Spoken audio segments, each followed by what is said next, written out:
All right, it's about I don't know what time it is. I think I got about 45 minutes before it gets full seeing light out, and I am about to turn off the heater here. I think that do it. I'm gonna got word from a logger friend of mine that those big bull elk are up the road here right now. They finally came down to where they normally winter in that farm field. And apparently there's a great big 7-point with a bunch of cows. And normally there's not any cows there. And the word is there's a bachelor group of bulls on the other side of the road. So I got my zoom lens, a camera, and tripod set up. I got this one all ready to rip. And I'm gonna go up there right now and see if I can't get that, whatever it is I'm trying to get, a wicked video of them. Photographs, whatever. I just love doing it. And I might even bring the drone maybe and see if I can get an above photograph of them, which I think would be really cool without terrorizing them. Don't worry. And then I will come back here and get some voices heard. But either way, I'm gonna take you guys with me. Let's go do this. All right, here we are on the final stretch. If they're here, they're right up here. And of course, it's where the fog is the thickest. But one thing I know confidence about fog, hunting in the fog, even if it's a camera or a gun or whatever, is clear patches come and go if you sit in one spot and wait. So I'm not just gonna turn around and give up if it's too foggy. So we should be able to see them in a couple seconds here, maybe. Are they here? Within sight? Yes, I can just make some elk out in the back. Right there, you see 2 or 3. All right, I'm gonna park down the road a bit. I got the big camera. Sneak up here. Hopefully get lucky. Hopefully the fog will rise and give me some color, some view.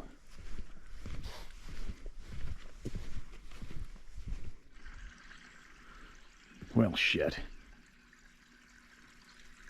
I don't know. It's about as good as it's gonna get. Just make one out in the lens. Oops. Damn fog. Oh, there he is. Probably barely even see that.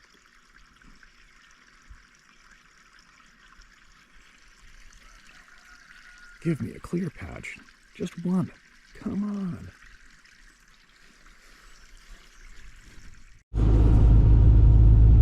Well, that sucks. But you don't get to get the cool shit unless you try, right? They're gonna be there again. I'll try again another day. I got too much stuff to do, so I'll see everybody back at the man cave.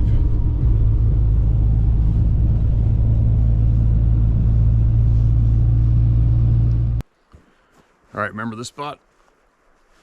This is a spot I think last year we came here. I set up the Sony Handycam, and that was actually, it doesn't look that far back there, does it? But we measured it off. I think it was close to 300 meters, 300 steps to the back. And I said before I started recording, I said, you know, there's a good chance there's gonna be a bear. I was that familiar with the trails right here, which I normally am familiar with the trails where I am, which makes me familiar with where the probability of bumping into game, various flavors would happen. So I remember I said before I filmed here, all right, I'm not familiar with the trails here, but there's a chance a bear might come out somewhere around here. Sure enough, as I was videoing, a big bear came out. Way back there, but on the video it looked like it could have been a black cat. People said it was a raccoon. And I knew it was a big bear for me being standing here looking. And then I went back and I pasted it off and filmed where I was and showed everyone just how big that thing was. So what am I doing now? I decided to, well, it's got a text from Nino on here. All right, I decided to, after trying to film those elk in the fog, and the fog's not lifting, it's frustrating, so what do? Sit on the side of the road in a rural area, alarming that some of the people might live around there thinking you're casing the place for crime or something. So I left to go home, to go to the shop to do this, but I thought, well, why not pull off here in the spooky, foggy forest and do it here, right? Instead of sitting inside, which I can't stand. Now, let's get into it. Let's get into it. All right, here's a short one.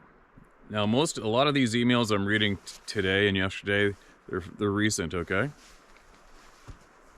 This is titled Odd Encounter. Good morning, Steve. I recently had an encounter on my morning walk that stunned me to my core. Started watching your videos about 6 years ago.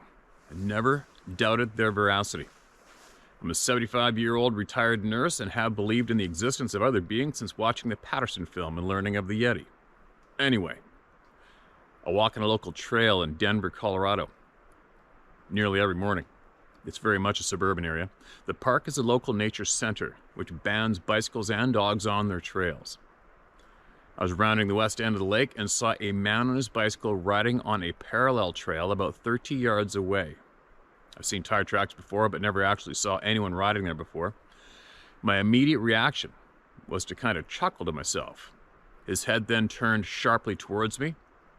His helmet disappeared and was replaced by a huge, hairy head. The hair was 6 to 8 inches long and very shaggy, dark brown or black color. He continued riding, staring at me, though I could not see his eyes for 3 to 4 seconds. I got a very malevolent feeling from him, and then he just disappeared in less than a second. The trail was very sandy there, and I was surprised he could ride so easily through it, especially while his head was turned toward me. It's taken me 2 weeks to get the courage to go back there, and I've not seen anything odd there since, returning a few days ago. I cannot believe how scared I am to share this with anyone, but you and the Club of No Return. God bless you all. That's a holy shitter. That's a first for me to read of something of that flavor. That's a little unsettling. I don't think anybody wants to witness that, right? Now, that would be your flavor of experience that your average person just would not tell anybody. Because, obviously, today's society, hopefully is slowing down, but for this past few generations of us walking around very dumb on this planet, we'd be conditioned to ridicule the living shit out of anybody who claimed to have seen that, right? But with what we know due to patterns from all the people in the world, I hope that the majority of us now can take in every experience, no matter how bizarre it is, and accept the fact that this shit is going on, right? And some people want to sweep it under the carpet, some don't, and some want the answers. So, no matter how uncomfortable it may sound to some, we share it. All right? Now, if anybody out there has had something similar happen to them like this, get it into us.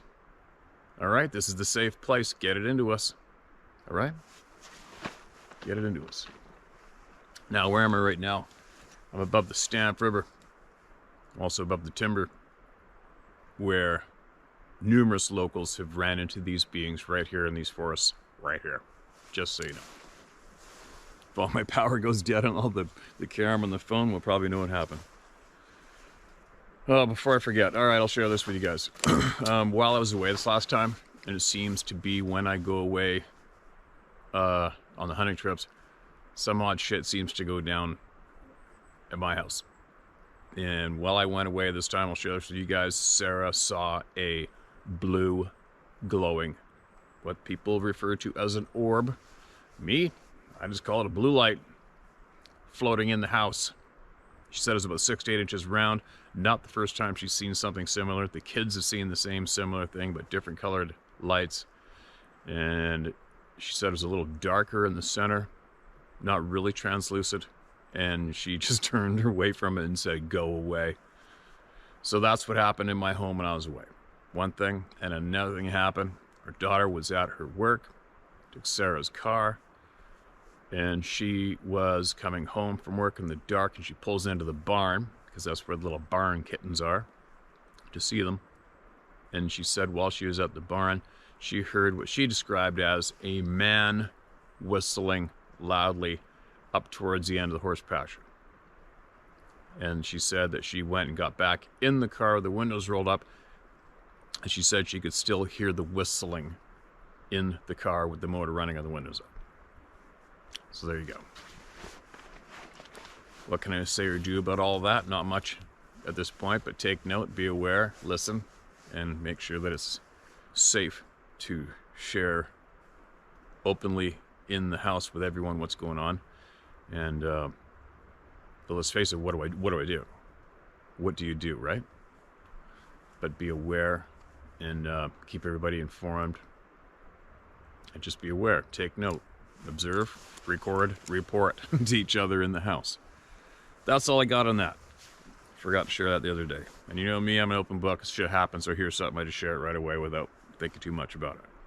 Because I'm sitting here with all my friends bullshitting around the same coffee table. Here we go. New York and other states is the title of this email. Hi, Steve. I'm from Western New York. So first and foremost, I apologize ahead of time for any grammatical errors you may encounter while reading this. And I apologize for butchering it, for my lack of skills for reading ahead of time if I screw up. Growing up in rural Western New York, you get to spend a lot of time in the outdoors hunting and fishing, especially in my younger years. My passion for the outdoors to take me to places that most people don't frequent, let alone at all. Western New York doesn't have vast tracts of public land like out west, but it's definitely enough to get away from people if you want to. My first encounter was just eyeballs to start, after an afternoon of still hunting on public land. It was late fall during prime bow season. That afternoon, I chose to do a still hunt and explore a little bit on my way to a bedding area way off the main road. The walkout was fine with no sight of any game at all, just the occasional squirrel. It was about sundown when I decided to head back a little early, mostly due to a weird feeling that got stronger the farther I went back into the public land. On my way out, I started to get a feeling of being watched. Which, after years at this point of hunting in the woods, it seems like everything is watching you just about. This feeling was definitely different. From the hair on the back of my neck to the cold chills along with it, I quickly made my way down the trail, walking as fast as I could without running. After getting to a checkpoint I had, and it being almost dark at this point, I decided to stop and check my compass to make sure I was headed in the right direction. After grabbing my compass and attempting to get my bearings right, the compass proceeded to act in a way that I have only read about. It started to change direction each time I would lay it down flat to get my bearings. With every change came a different direction. After 3 attempts, I felt something was obviously not right and proceeded to turn my headlamp on the white light, rather the red I was using to get the compass bearing. Using the white light, I began to look around and try to identify any markers I recognized so I could get back to the truck. What my light gazed across made me do a double take. One of those double takes where you think, did I just see what I think what I just saw?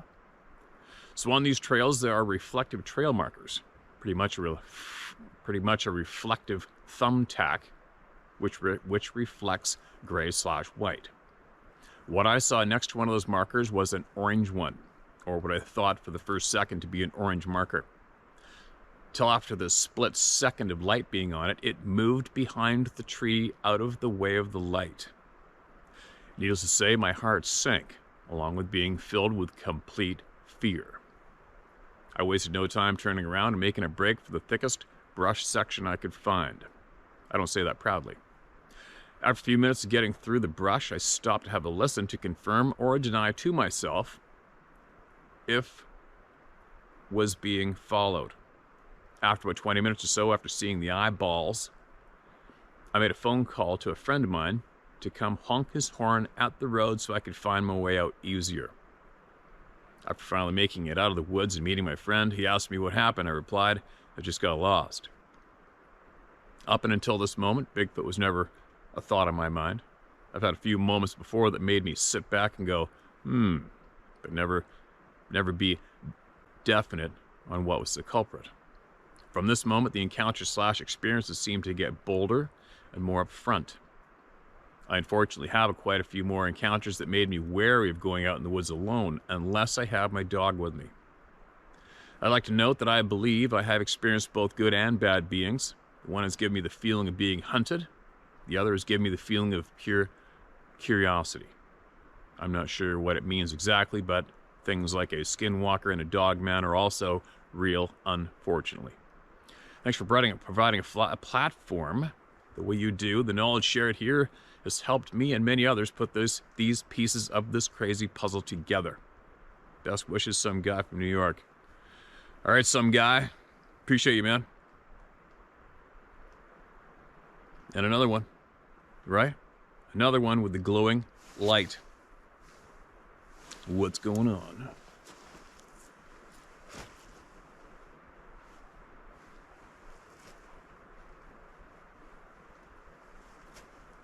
You see a bear across the trail behind me yet? Or anything? All good. All good.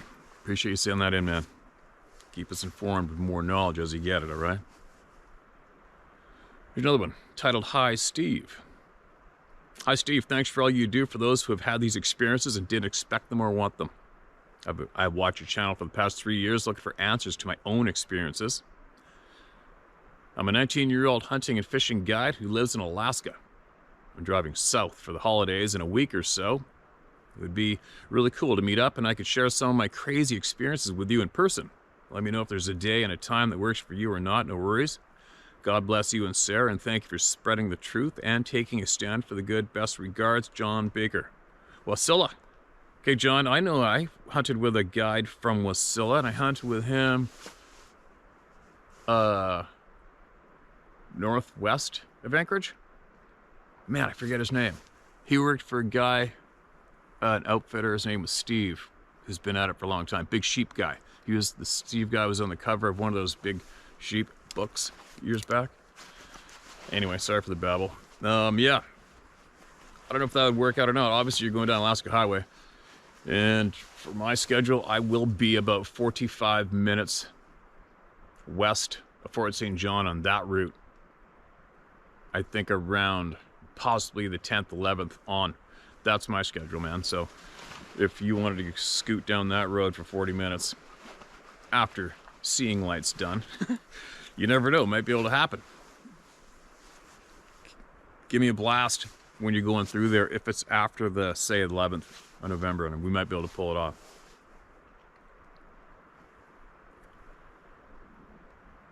Now, this is titled My Brother's Bigfoot Encounter. Steve and his Diane. I live in Reno, Nevada. I'm one of your biggest fans. I've watched your almost daily videos for at least 4 years, or for the last 4 years. No shit. I love your book, and I'm looking forward to a second book, if and when your busy schedule allows. I'm sending you this story at the request of my brother, Harry Reid. No relation to the former Nevada politician Harry Reid. This incident occurred in June of '77 in the Coeur d'Alene National Forest of North Idaho, where Harry and his longtime close friend Bob Heelman encountered a Sasquatch. Harry had recently bought an older model 62 Buick Skylark that ran good, but he hadn't driven it very much, so he and Bob decided to take it on a long test drive up to the McGee Ranger Station, which was at least a 2-hour drive from the town of Coeur d'Alene, where both he and Bob resided at the time. Back then, this mountainous road was narrow dirt and gravel. After driving for an hour or so, they saw a small turnout, a welcome sight as they both needed a break. It was a beautiful, bright, sunny afternoon when they got out of the car to stretch their legs and explore the area. After walking around for a few minutes, Harry could hear the sound of running water. He noticed an opening in some thick alders, which prevented him from seeing a small creek just below where he was standing. It was mid to late June. so the water for the most part was shallow and running slow. However, Harry did see a couple of deep pools upstream where a person might catch a trout or two. Harry decided to go down to the creek just to get a better look, and besides, he needed to pee. He noticed a well-used trail a few feet away that was really steep, but it didn't seem to go far. The loose dirt and gravel made it impossible to hike down, so Harry just locked his legs and slid down the embankment to reach the creek below. Once he stepped out of the alders, the area opened up to where he could see downstream about 100 yards or more before the creek made a turn to the left into some heavy timber and the thick growth of lodgepole pine. To his right, he noticed alder bushes bordering the creek as far as the eyes could see. The embankment Harry had just slid down was extremely steep, with some sparse trees and brush. The distance from the alder patch to the lodgepole pines was approximately 35 to 40 yards. The width of the creek where Harry was standing was maybe 30 feet. All but about 10 to 12 feet was running water, no more than 6 inches deep. Harry took a few more steps downstream and turned to his right into the alders to pee. This is when he noticed a head peeking out just above the tops of the alders. The first thing he thought was, "You've got to be kidding me." He could not believe anyone else could have been down there. At that point, his mind was racing, and he stopped doing what he was doing and just froze in place, hoping this guy hadn't just observed him relieving himself. At first, Harry thought this was a man fishing in the creek. However, Harry then realized that whoever this was must have been standing on a tall stump or large boulder, because the top of this guy's head was at least 2 feet higher than Harry's 5'10" stature. The height of the alders, for the most part, was estimated at about 7 feet, and the distance between Harry and this guy was about 50 feet. Harry just stood there trying not to move. The guy had not moved his head 1 inch. After 2 or 3 minutes stare down, 2 or 3 minutes, that's like 2 or 3 days in this world for a stare down with anything. After 2 or 3 minutes stare down, Harry realized that not only had he been observed, but this guy had likely heard Harry moving around even though he had been making very little noise. It was then that Harry yelled real loud in the direction of where the car was parked, "Hey Bob, come on down here." He then heard Bob sliding down the loose gravel trail, only a few yards behind him. Bob came up on Harry's right side and stood close to his back. The first thing Bob said was, "Who's that?" To which Harry replied, "I don't know. What's he doing?" Bob again replied, "I don't know." At this point, whoever it was apparently realized its cover was blown, and it suddenly bolted from the thick alders. According to Harry, this creature, or whatever it was, did not step down off any stump or a big rock. This thing easily stood at least 7.5 feet tall. It was not wearing any clothing or footwear and wasn't holding a fishing pole. In fact, Harry then realized it was covered in dark brown or reddish brown hair from head to toe. Harry couldn't believe how long the arms were. It wasn't running, it was walking fast with huge strides, and it kept turning its head looking back at Harry and Bob. Harry could still remember the sound of its feet smacking the water as it crossed right in front of where he and Bob were standing. Because of the position of the late afternoon sun, Harry stated that he was unable to identify any facial features or whether it was male or female. It was backlit, and its super tall and slender build was like a dark silhouette as the sun was in Harry's eyes. It was headed straight for the lodgepole forest. Once it entered the tree line, its dark color blended in with the dark forest. After it was out of sight, Harry turned to Bob and said, "What the hell was that?" At which point all they could think about was getting the hell out of there. They both thought this creature was going to circle around them and maybe ambush them from behind. They were so freaked out they made the climb back up to the car in mere seconds. They both jumped into the car, and Harry put the pedal to the metal and took off like a bat out of hell. Once on down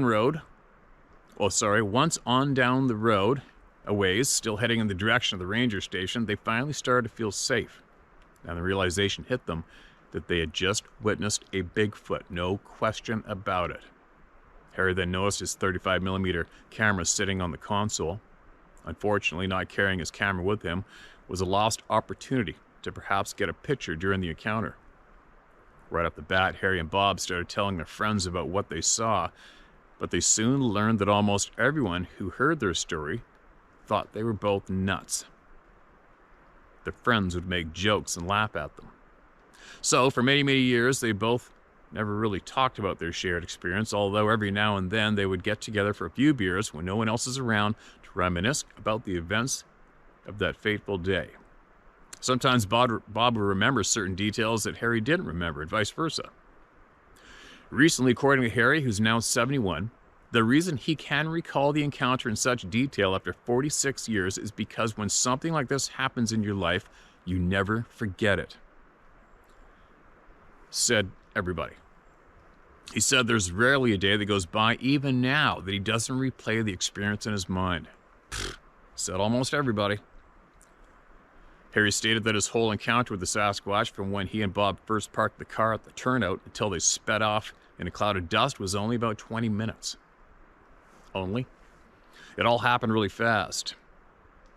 After about 30 years or so, Harry finally let his guard down somewhat, and he became more comfortable telling friends and family about what he and Bob experienced. If Bob happened to be with Harry at the time, he appreciated the fact that he had someone he trusted to back him up, which is comforting. Bob soon began to open up more too. Harry explained that he has not tried to convince anyone that Bigfoot exists, but acknowledges that he and Bob had a very extraordinary experience with a very elusive creature. He's reached the point now where ridicule or jokes don't have much of an impact because he knows what he and Bob saw, and he doesn't give a damn if anyone believes him or not. In conclusion, Harry recently stated that there is one thing that even to this day he doesn't understand, and that is why this supposedly elusive creature that had to have seen, heard, and probably smelled Harry would just simply stand there with its head in full view. It was a curiosity, or maybe it thought it was hidden well enough that Harry and Bob wouldn't notice it. I guess we'll never know. As time went on, some friends and relatives who listened to Harry tell his story appeared to at least show some interest. One in particular, another close friend of Harry's, asked him if he was on his deathbed and someone asked him about that day so many years ago, would he still stand by his story as being factual and true? Harry replied that even if it was his last breath, as God is his witness, the events of that day happened exactly as described. P.S. I sent Harry your book and he couldn't put it down. All right. Diane, appreciate you. I'm glad those guys shared through you, through me, with the rest of the world. Free brave men. All right. Just gonna share quick before I forget. Nothing around me still.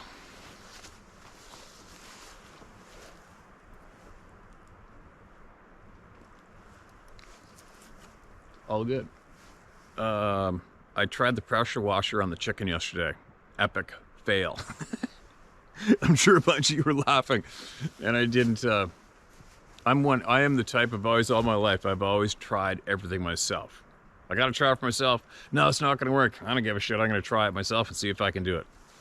So I did it. So for all of you that are curious, pressure washer on a hot dipped chicken to pluck it doesn't work. So Sarah has a skinless chicken in the fridge for later. All good. I guess I'm gonna have to suck it up, go get the plucker, and one by one do the old brrr. I don't have the one that spins. That'd be great. I watch one of those on YouTube. You just throw it in the spinner like a wash machine with all the rubber thumbs in there and run the hose, spin it. Boom, it's done in 20 seconds.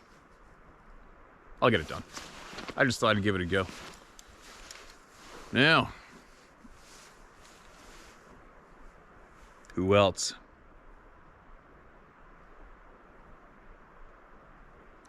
Who else? What do we got? Where am I? Mark, this is red. This is titled Patty Film Epiphany. Steve, I enjoy the emails you read. Sorry. Steve, I'm enjoying the emails you read this evening and had an epiphany. Now, as you read, you kept rereading the same thing and make a point to notice that the people describe the beings that they encounter as human-like.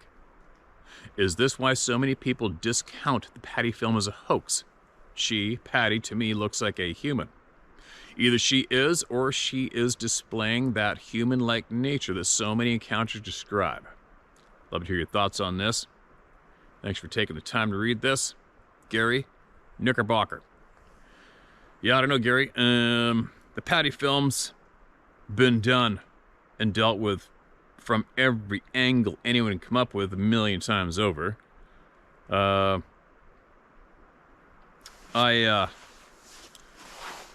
Why do I think people discount it? That's what is going to happen with any photograph and any video. Raven, unless, like I said before, unless somebody's got a video of one breathing, spitting, taking a shit, or bleeding out, it will not matter. That's the same reaction's going to go down in public today. So, for me, personally, I've seen the Passion film. We all have. Seen it. I'm good. I already seen these things anyway. I've seen the footprints myself anyway. I've heard them make noises anyway. I'm good. So I just move forward. That's just me. You know, I watch people who intently keep all of the people staring at footprints and dermal ridges. What the... Right? How many years are you going to do that clown show? Well, you know, we got these dermal ridges and we got a mid-tarsal break. All right, you spinning broken record. You know, anyways, I'm going to bite my lip. Anyway, it's been done. I move forward. Why do I think people are discounting that? It's not just the film they're discounting. They're discounting the subject altogether, especially when it comes to being more human-like than not. That's what we're after now. We've accepted the fact. We know this shit's real. And now we want to know, I want to know, well, why are we being lied to? I also want to know why that previous handful of ruthless D-bags are so intent on making sure that nobody finds out the actual truth. And they are intent on keeping all of us going in circles, right? Not anymore. Okay, I'm a broken record right now. Why are they discounting it? We're going to find out. It's all going to make sense soon. Some people I know, I'm confident, have that answer. And I'm going to share their answer with you as soon as I can.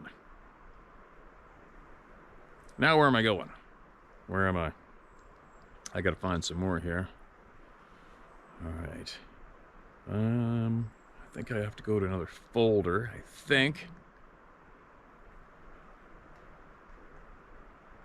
Remember, this is a spur of the moment, pull the pickup over and go and try sharing down here. What do we got? Okay, hold on a minute. I'm going to shut this off to find, hold on a minute. All right, this folder I just found in my notes is from 2020. All these, all right? Some may have been shared, I don't know, we're gonna find it, but they're not marked as red. So let's get into it. Excuse me. Hi Steve, I grew up in the Midwest region of the United States, and I've recently subscribed to your YouTube channel. Due to COVID-19, I've been binge watching and have come across a couple of your videos regarding intuition and gut instinct. On one of these videos, you talked about having trauma in your childhood with your mother's second husband. I also suffered physical, mental, and emotional trauma in my childhood due to my mentally unstable mother. After talking to others about this, it's quite common for childhood trauma to lead to extreme analytical abilities in adulthood, due to always having to analyze what will or won't set off your abuser. Personally, I think my childhood experiences have also helped me to hone my intuition, and I've always had fairly accurate gut instinct as well. Whether this is due to my childhood trauma or not will never be known, but it is there nonetheless. I'm not always right, but more often than not, these skills have helped me make spot-on decisions and have saved me from harmful situations. I'm now in my mid-50s, and I've finally gotten to the point in life where I don't let the ridicule of others affect my talking about these events. They can take it or leave it. Now, on the two weird and scary events that happened to me in '89, both on the same night. Event number one. I was driving west on a paved county road at dusk. and it was a little bit hazy due to crop harvesting, but my vision was unobstructed. My 3-year-old daughter was with me, and she'd fallen asleep in her car seat in the back seat of the Chevy Suburban that I was driving. My husband was unable to go with us as he was working overtime in his job. The event occurred roughly 50 miles away from the city where I lived at the time. I was driving in a very rural area near where I had grown up when I had a sense that something was running in the ditch alongside the passenger mirror of my Suburban. I then lost sight of the running creature. I say creature because I was traveling 55 miles per hour, and we all know that humans are incapable of running at this speed. Not sure what the running speed of a Sasquatch is, but we all know that it is way faster than a human. A few seconds later, when I could no longer see it in my side mirror, I looked in my rearview mirror to confirm if anything was still there. And I swear to this day that I saw a bipedal creature run across the road into the ditch on the opposite side where I'd seen it in my passenger mirror. Unfortunately, the haziness made it too hard to see details, but I definitely could see the silhouette of this creature, and it was definitely bipedal and very tall. My logical self then took over. I tried to convince myself that I must have dozed off, or there were really tall weeds in the ditch, which I knew wasn't the case. I regained my composure and continued to travel. The Adel 10 miles to my destination, where I was gathering with relatives. My aunt had flown in from Texas, and I hadn't seen her in years. I didn't even consider talking about the event with them, and I tried really hard to concentrate on having a nice time with my relatives. Event number 2 is around midnight, when my daughter and I began to drive back home. I started to feel very uneasy as we were approaching the spot where I'd had the first encounter only a few hours earlier. This time, my 3-year-old daughter was wide awake, most likely due to the sugar rush from cookies and Kool-Aid. We were singing some of her favorite songs when she suddenly exclaims, "Mommy, there's something running in the ditch." Needless to say, I floored it, and I couldn't get back home fast enough. My husband was already asleep when we arrived home, and there was no way I was going to wake him up and tell him what had happened, due to the fear of ridicule. I never shared this with my now ex-husband. I've only been past the same location a few times since the events, and it was always with my husband and in the daytime, and nothing unusual occurred. Sorry for the long email. Love your show and plan to order your book. Take care, and I hope that neither one of us has to face another episode like we have. As you say many times, those who haven't had experiences like ours are the lucky ones. Thanks, and take care. Brenda Anderson. You may use my name. Brenda, thank you for being a brave, free, honest lady. Kick-ass lady. I wonder, yeah. This is definitely a ridicule-free place. This is the safest place on the planet to do this shit, I'll tell you what. Sharing truth, isn't it crazy? How sharing truth could be so challenging for humans. So wrong, right?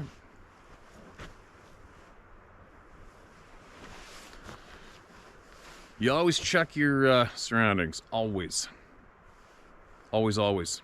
I'm going to show you a photograph of something that's been running around my previous home.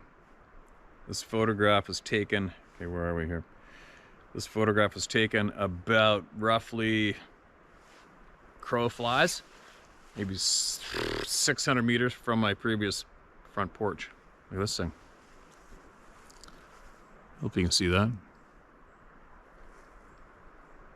That is an absolute monster grizzly bear.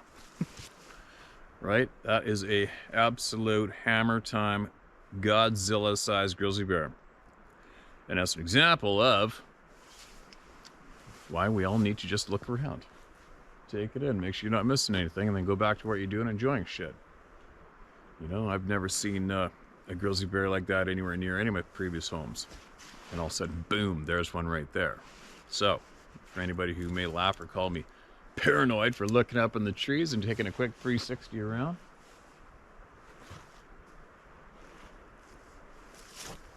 that's why. I'm going to put my glasses on the outside of my toque because it drives Sarah nuts. I'm such a dick. All right, here we go. Have I read this? I don't know. I don't think so. This is from 2020. Good day to you, Steve. I pray that you and yours are well. Thank you so much for all that you do. You're a good man, and I genuinely appreciate you. Thank you so much for the kind words. I apologize in advance for this is going to be a long one. I'm using an alias for my brother as he would be pretty upset to know that I shared his story. But this is entirely too important to be left out of the ongoing saga of the Bigfoot, and also, who knows, this just might help out someone somewhere. I've always been fascinated with Bigfoot ever since I was a kid, of 7 or 8. I went with my friend one night to see Sasquatch, the legend of Bigfoot at a local theater. And that movie scared the heck out of both of us. I recently rewatched the movie and had to laugh because I could hardly believe I was ever scared by this chunk of cheese. My family also knew of my fascination. I believe my dad was interested too, because every time there was a Bigfoot documentary on TV, he was right there watching it with my brother and I. My parents even gave me a copy of Peter Burns' Bigfoot book for my birthday one year, and I must have read it 100 times. The following incident happened about 10 or 11 years ago. I was chatting with my mother on the phone, and she asked how I enjoyed a recent camping trip I had taken with some friends. I made a joke about how we, quote, didn't see Bigfoot but had a great time regardless, end quote, to which she replied, well, your brother would be happy to learn that. And when I asked her what she meant, she seemed surprised that he'd never told me. And when I pressed her, she informed me that Larry had a very extraordinary Bigfoot encounter a few years back. I was rather PO'd that Larry hadn't told me about this when he knew of my lifelong interest. Right after I hung up with Mom, I called Larry and jokingly asked him, what's the big idea being Harry holdout with news of an encounter that he'd never told me about? He guessed correctly that Mom had told me. He said he'd tell me, but he wouldn't answer any questions. I thought that was strange, but went along. This occurred in '89 in the town of Grays Creek near Fayetteville, North Carolina. Larry is working as a delivery man for a local branch of a nationwide pizza chain. He was tasked to deliver some pizzas to a college frat house. Larry's car was in the shop at the time, so he was driving his boss's pickup truck. He successfully delivered the pizzas and was driving back through Grays Creek, North Carolina on a road with overhanging oak trees. He had the windows open and was listening to the radio when all of a sudden he heard a loud bang from the bed of the truck. He slammed on the brakes while looking in the rearview mirror and could see something black up against the rear window. When he got to a full stop, he saw something flailing around, and it managed to roll/push its way to the open tailgate to get out of the truck bed. Larry was still looking in the rearview mirror, trying to figure out what this thing was, when he saw it stand up on 2 feet and rise to an estimated height of 7 feet. He grabbed and tilted the mirror so he could see its face, and right as he got it in focus, it looked right into the mirror back at him, with an expression of pure, murderous hate on its human-like face. His words. Yeah, let's read that again. Its human-like face. His words. And let out a huge and super loud screeching roar. Larry ain't no dummy. He turned right back around and stomped on the gas because he knew if this thing got its hand on him, it would absolutely tear him apart. Car.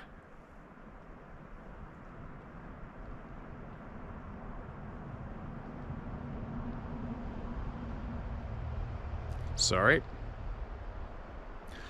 Larry says he has no recollection of driving back to the pizza joint. Just that next thing he knew, he was getting out of the truck and his knees buckled. And he would have fallen out flat had he not managed to catch himself in the door's armrest. He said he stayed squatted and gulping air for about 3 minutes, and then he went in trying to look like he was all right. The rest of the story comes from my mother. When Larry's boss saw him, he knew Larry was most definitely not all right because he was as pale as a sheet and his eyes were huge. Larry's manager turned him right back around and drove him home. Larry says he has no memory of saying anything to his boss during the drive. Mom walked Harry back to his room so he could lay down while my dad and Larry's boss looked at his truck.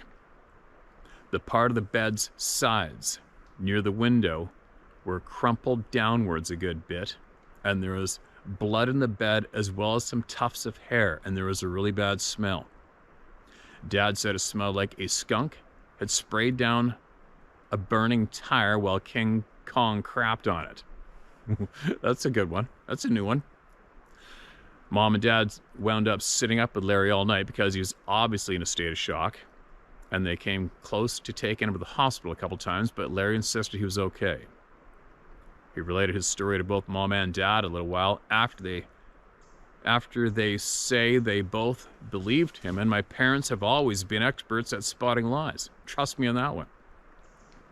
About a year later, Mom and Dad, my wife and I, and Larry and his family were vacationing together, and I was excited that I'd get to ask him about his experience face to face.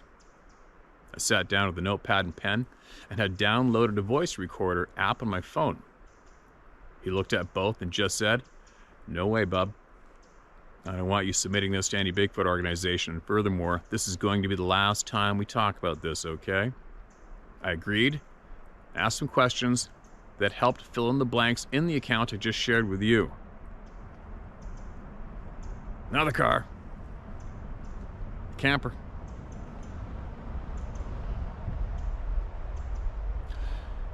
I have a bit more to tell you about my brother. When he was relating what happened to me during our vacation, I saw both fear in his eyes and goosebumps rose up on his arms more than once. And you can't fake that. What really hammered things home for me is the fact that my brother is former Special Forces and served a tour over in the sandbox. He just doesn't get scared. Well, sir, that concludes things here. I appreciate your YouTube page and you very much indeed. And I also thank you most sincerely for your time as you read this. God bless you and yours. Good hunting, always a friend. Same to you, my friend. And I hope this is in a folder 2020, so I'm hoping that you send this to your brother, all right, so that he knows we aren't a quote Bigfoot organization at all. We're just equal human beings looking for answers and kicking bullshit aside. So I think he'd be happy to see that, and he'd probably be happy to see that that's where his experience is shared, right? I don't know what's going on down this road. Getting a little busy. I guess maybe some people got the kids off to school and they're going fishing down at the river. This road winds all the way down to the river, and actually fish ladder there to help the salmon get up past the falls. Must be going on. What was I just going to say? I was going to say something. It'll come back to me. Excuse me. Okay, let's get one more going, then I'm going to get home. I got some stuff to do. A lot to do. I recently watched a YouTube video dated July 14th and enjoyed it very much. Especially the deer who wanted badly to become a YouTube star. Okay, wait, now I remember what I was going to say. Sorry. On his knees buckling. I think that has something to do with adrenaline dump, right? Because that has happened to me a few times in the past, and it's always after. It's like, as an example, one time I had this friend of mine years ago, and for whatever reason I didn't have a rifle. He did. He had the bear tag, and here comes this huge frickin' boar, right? And it was about, I knew where the bear was going to be coming, up the slope of this hill, previous from observing from the other side of the valley.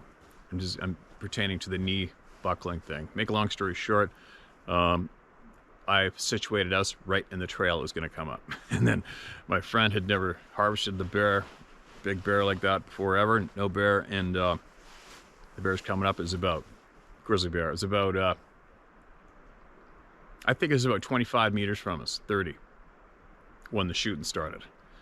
And he went to pull the trigger, and I could notice he was starting to get real panicky. And I'm like, "Are you okay, man?" He's like, "Get me so close, get me so close." I'm like, "Oh no, here we go." And it's just too late. We're in the trail, shit's going down, there's no way out of it. And he missed or whatever happened. He may have hit it, I don't know. Threw the gun at me and started running, screaming. And I picked up the gun. It was a right-handed gun. I shoot left. And it was an old .303 British World War II rifle. So it had that 10-shot magazine in it. And I'll tell you what, if you were somebody on the other side of the valley listening, it probably sounded like a machine gun going off. I was working the right-handed gun, shooting left-handed. And the bear skidded up about 3 steps from me and finally stopped. And the last shot, I had 1 bullet left, and I thumped him 1 more time, and you could see the smoke coming up out of his fur. Remember, I'll never forget that, the smoke coming out of his fur from the last shot. And I was fine as it's going down, but after it's all done, you can't swallow.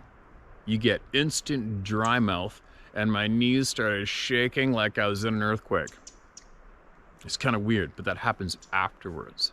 I had another time, another wounded grizzly bear going after it. Somebody wounded it, and I had to sit on this log. These stories are all on the YouTube channel, actually, from way back when I started telling the hunt stories. And I sat there, make a long story short, I ended up shooting this bear about 12 inches off of my right boot, right square in the face. Same thing, reacted fine, everything's fine. The reaction, everything goes into slow motion when the shit flies. Everything goes slow motion. It's kind of cool. Obviously, obviously that's a survival characteristic we have built into us. When shit's going sideways and you need to react, everything goes slow motion between your ears and in your eyes. And I reacted, survived, and then after it's all done, instant dry mouth, can't swallow, trembling like, and knees buckling like, oh, I gotta sit down, right? So I wonder, all you people out there who've studied that or know about it, I wonder what that, obviously is going to be a term for it, right? But all I know, this is from the adrenaline dump, right? Or am I wrong? The slow motion thing, a lot of you know what I'm talking about with that one. That's what I was going to say, getting back to this last email before we go home. I did feel you were a bit, okay, sorry. Here we go. We recently watched a YouTube video dated July 14th and enjoyed it very much, especially the deer who wanted badly to become a YouTube star. I did feel you were a bit hard on science. True, they are very slow to accept things and tend to live under the assumption that all large animal species are already known. Some scientists believe in Bigfoot, and I think many more who simply won't admit believing, being afraid that their careers may suffer.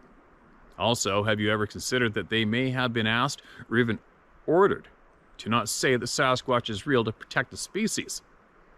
That, and if they were said to exist, it may mess with the worldview of the religious, just as would admitting UFOs are real. To be honest, I think anything that would push the people into the 21st century and away from superstition would be a good thing. And just to let you know why I'm a believer, here's the story of my encounter. I grew up living in the country about 4 miles outside of a small Wisconsin town. When I was a teenager, I'd walk into town to hang out with my friends on weekends. On one particular bright night, there was a full moon and it was clear. I was about halfway home and looking ahead of me. At about 80 to 90 yards, I saw an upright bipedal creature cross the road. It did so in little more than 2 steps. Then it stepped over a barbed wire fence on the other side and disappeared into the corn. Needless to say, I was frightened half to death and stood on the spot until a car came by and gave me a lift. I told my friends about it, but they all thought I was bullshitting them, and I decided not to argue to the point, and I've told no one until now. Just think that science has done great things that should be acknowledged. Certainly a healthy skepticism is always wise, and so is an open mind. Most scientists remember that. Sadly, many forget that science is always a learning process. Your videos are great. Keep up the work. Okay, man, appreciate you coming forward. I appreciate the fact that you feel I'm hard in science, and that is fine. I got no problems with that at all. For me, science can kiss my ass. That's just for me. Maybe I'm right, maybe I'm wrong. But in the end run, the people who have the label of being scientists are our brothers and sister human beings. And boy, I could go on and on and on about this topic as I try to deliver it smoothly from between my ears to my lips, but I believe science has knowingly done a lot of bad shit to the population. That's an easy one, right? That gives a lot of scientists a bad name, and I know they're not all bad. We all know that mainstream science is controlled by the almighty dollar. If they do not do what the dirtbags in control those dollars want, they don't get any more dollars. And because of their love for the dollar and what it enables them to do, they are willing to mislead their human brothers and sisters. Currently today, once you get to the top of that scientist pyramid, whatever you want to call it, right? So to those scientists, they can kiss my ass. Kick them to the curb. And we have all seen what does happen to the scientists who do come forward to embrace their fellow brothers and sisters, human beings, and share the true honest knowledge with them. They get annihilated, and even worse, eliminated. Physically eliminated. Gone. Their life gets taken from them. So, some people may think I'm hard on science, science. Some others don't. That's fine. But I have a zero tolerance for lying, filthy dirtbags who turn on, work against their fellow human beings. I just do. Always will.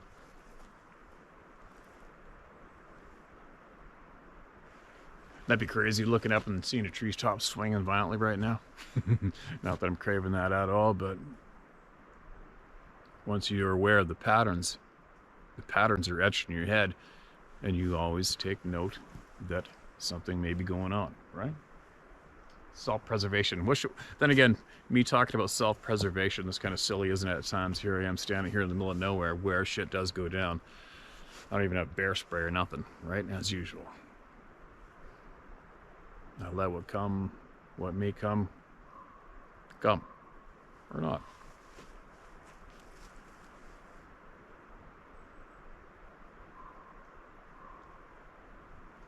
Well, it's chilly. I'm gonna get going back to the barn.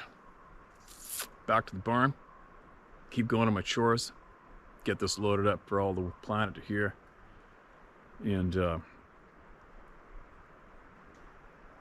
keep hammering forward. Sharing knowledge, sharing the voice of the people. The voice of the people is the strongest, most honest thing we have, is each other. It's all we got, especially today, right? The voice of the people is number one.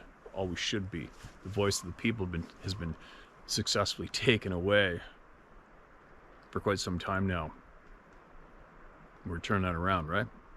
We're turning it around, so no more being scared of people. No more being scared of wanting to share your truth, no matter how crazy you may think it of an experience it was. It's not too crazy to share here with your people here, right? So get it done.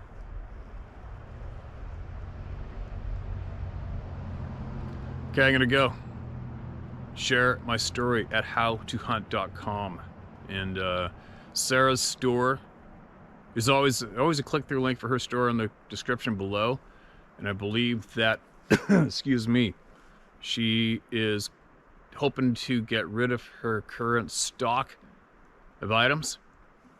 I think she's gonna put on a sale there.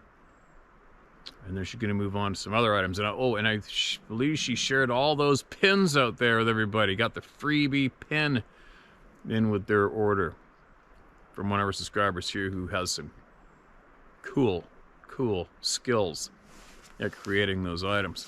And I think she gave away the pins that I wanted to keep for myself. So I didn't get one. Shit. I'll tell you what. I don't know how many times I've selected my favorite hat or something and all of a sudden it's disappeared. She shipped it off to somebody. But anyway, hit that link up below. She's still got her stuff in there, and but it's about to be gone. So I thought I'd pass that on. And you got something you want to get off your chest and share with the people, share my story at howtohunt.com. That's where you get it done, all right? Don't be scared. Come and join the free, brave people. Okay? It's a big club. It's a big club. I guess we'll review the video shortly and see if anything crossed behind me, right? I'll be back.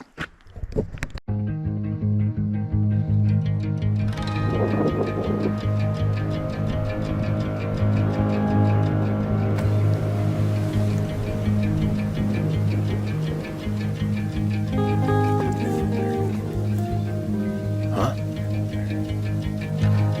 Now I wait to see what the hell we're doing.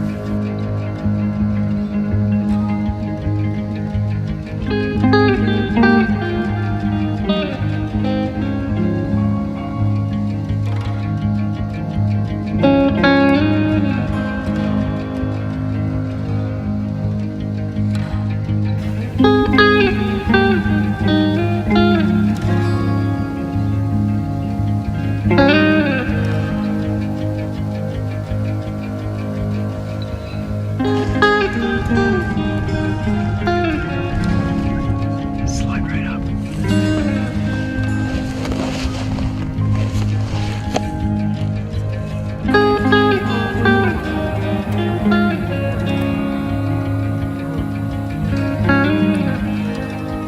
It's not the one we called up, is it?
That'll take a while.